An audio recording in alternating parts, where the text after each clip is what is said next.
일단 뭐 거의 들어오신 것 같은데 다시 시작해 주시겠습니까? 예.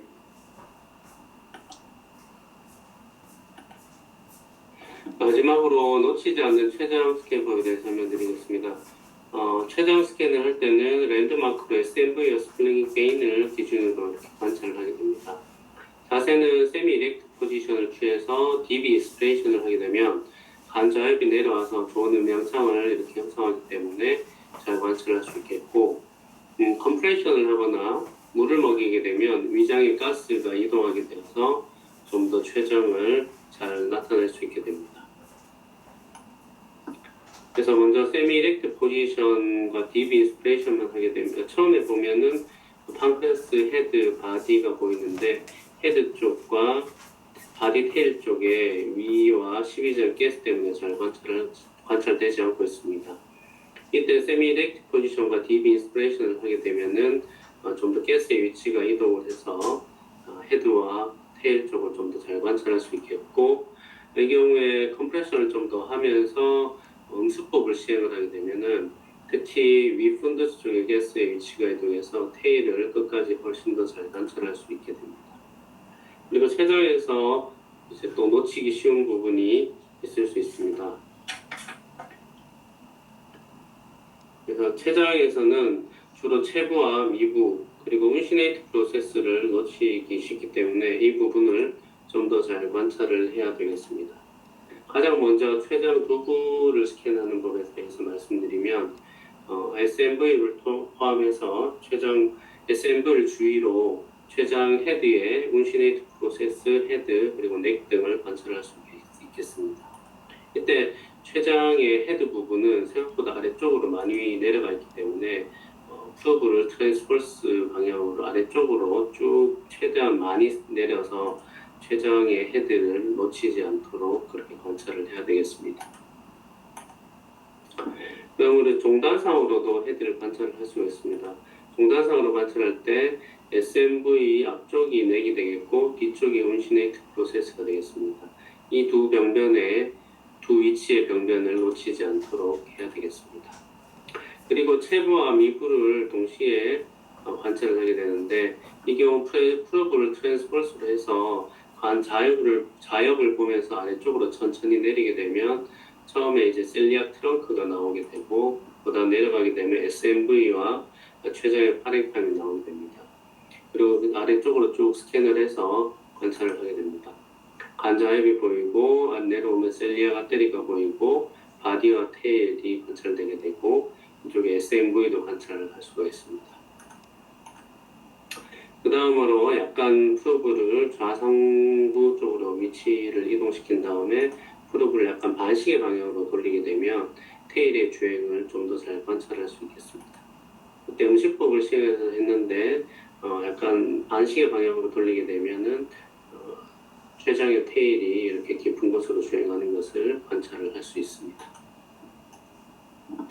그 다음 종단상을 또 관찰을 해야 되는데 헤드 프로프 쪽에서 관찰을 하고 SMV 레벨에서 관찰을 하고 그리고 SMA 레벨에서 관찰을 해서 바디를 남기고 그 다음 더 외측으로 테일 쪽에까지 프로브를 종단상으로도 관찰을 하시면 되겠고 약간 레프트 포스테리어 인터포스탈 스캔을 하게 되면은 스플린의 종단상을 얻을 수 있는데 이때 스플린 내부로 들어가는 SMV를 볼 수 있겠고 이 SMV 위쪽으로 췌장과 파랭카메라 에코와 같은 판크레아스 테일 팁까지 관찰을 할 수가 있겠습니다. 그리고 환자를 물을 먹이고 라이트 라테럴 데큐빅투스로 관찰을 할 수도 있습니다. 라이트 라테럴 데큐빅투스로 관찰을 하게 되면은 물이 약간 엔트럼 쪽에 들어오면서 판크레아스 헤드 쪽의 가스를 좀 더 줄일 수가 있겠고요. 또 췌장의 바디와 테일이 이렇게 좀 더 플래트닝 해져가지고 바디와 테일을 세미 플로어 포지션에는 좀 다르게 좀 더 이제 길게 관찰을 할 수 있는 방법이 되겠습니다. 그래서 췌장을 관찰할 때는 시간적 여유가 있으면은 라이트 데큐빅투스 포지션으로 해서 관찰을 하는 것도 좋겠습니다. 먼저 요약을 하겠습니다. 잘 볼 수 있는 항복부 초음파 스캔법이라는 게 뭐 특별한 거는 없는 것 같습니다. 일단 다양한 방향으로 환자의 자세를 이동시키고 또 충분한 시간을 가지고 다양한 프로브 과정을 통해서 놓치지 않고 꼼꼼히 관찰하는 것이 가장 좋은 놓치지 않는 스캔법이 될 것 같습니다. 네, 경청해 주셔서 감사합니다. 예, 강의 잘 들었습니다. 여러 가지 케이스 같이 해서 아주 흥미진진한 강의. 하여튼 기본이 매번 들을 때마다 좀 새로운 것 같습니다. 이번 저희 총기 학회 때도 상복부 송파 포국 과정 기본 강의를 좀 많이 넣어줬으면 좋겠다는 이런 의견도 있었고요. 하여튼 기본 강의는 항상 들을 때마다 좀 새로운 것 같습니다. 혹시 선생님들 질문 있으십니까?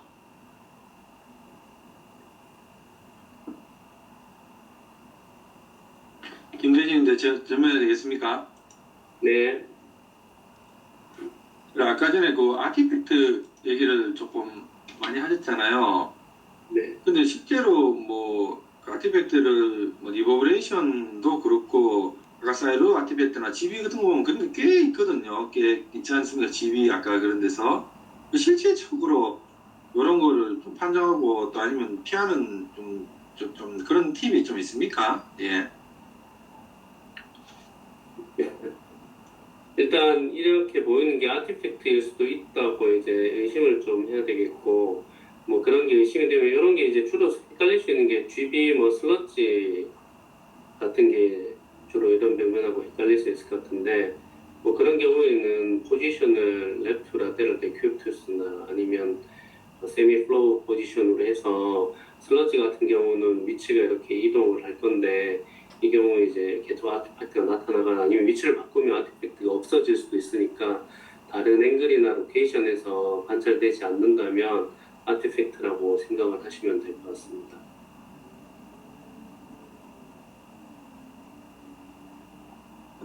또 이제 포커스를 갖다가 GB 쪽으로 정확하게 좀 맞춰서 하면은 이런 아티팩트를 좀 줄일 수 있겠고, 개인도 GB 같은 경우에는 너무 이렇게 올리지 말고 개인을 좀 낮춰가지고 약간 어두운 상태에서 관찰하면 리버브레이션 아티팩트뿐만 아니라 이런 아티팩트들도 좀 줄어서 좀 더 병변이 아닌 것을 감별하는 데 도움을 받을 수 있을 것 같습니다.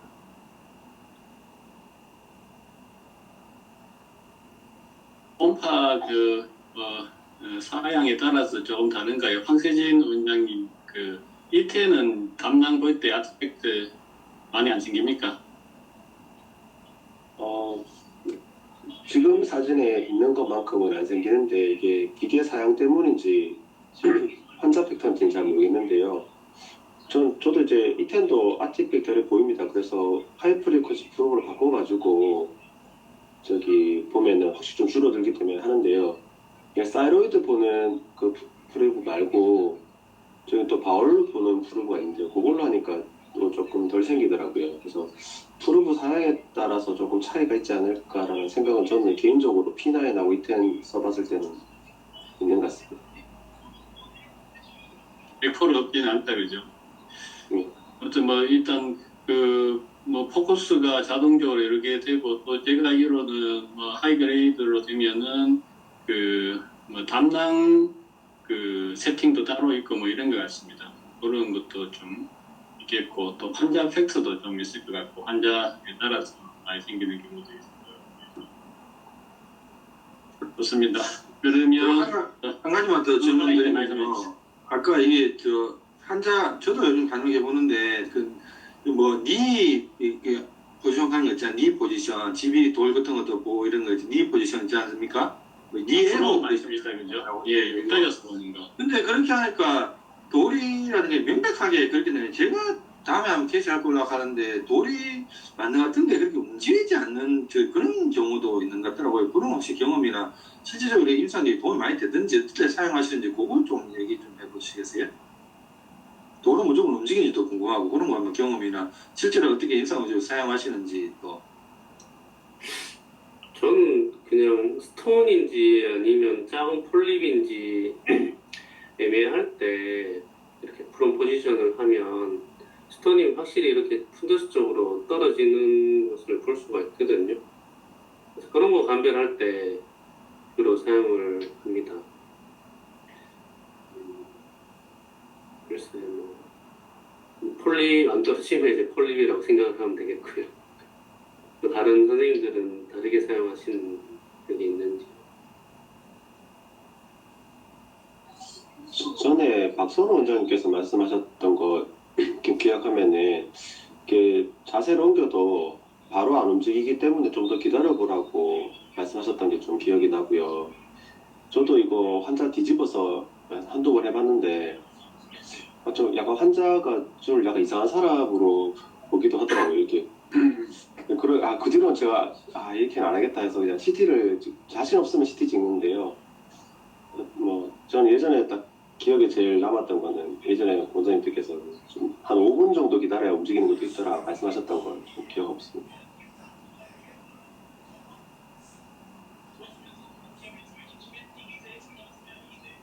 예, 답변이 되는지 모르겠지만 저 같은 경우도 이렇게 좀 엎드린 자세는 좀 시키기는 그래서 저는 그냥 좌측 또는 아니면 또 우측으로도 이렇게 돌려서 그냥 조금 기다려 보면은 의외로 그래도 그렇게 좌우로 이렇게 돌아두고도 움직이는 경우가 꽤 많은 것 같습니다. 시간을 두고 좀 살펴보면은 오늘 같은 경우도 움직이는 경우가 많은 것 같습니다. 네, 시간이 많이 돼서 첫 번째 강의는 여기서 마치고 그러면 두 번째 하복부 초음파에 대해서 말씀드리겠습니다.